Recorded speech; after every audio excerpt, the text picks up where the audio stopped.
ஒரு அரசன் தன் உயிருக்கு பயந்து பிறந்த குழந்தைகளையே தேடினான். மதுரையை ஆட்சி செய்த கொடிய அரசன் கம்சன் தனது தங்கை தேவகி திருமணத்தில் தேரை ஓட்டிக் கொண்டிருந்தான். உங்கள் 8வது மகன் உங்களை அழிப்பான். இதிலிருந்து உங்களால் தப்பிக்க முடியாது கம்சா. உங்கள் அழிவு காலம் நெருங்கிவிட்டது. இதை உணர்ந்து கொள்ளுங்கள். நீ கவலைப்படாதே தேவி, காலம் மாறும். காவலர்களே, இவர்கள் இருவரையும் கண்ணும் கருத்துமாக கண்காணித்துக் கொண்டே இருங்கள். ஒரு நொடி கூட அசைய விடாதீர்கள். பிறக்கும் ஒவ்வொரு குழந்தையையும் கண்காணிக்கத் தொடங்கினான்.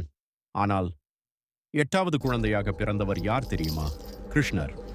அந்த இரவு முழு சிறையும் அதிசயமாக அமைதியானது. கதவுகள் தானாக திறந்தன.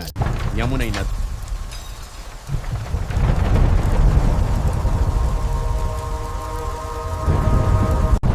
பெரிய யமுனை நதி இரண்டாக பிரிகிறது. வசுதேவன் கூடை தூக்கி நடக்கிறார்.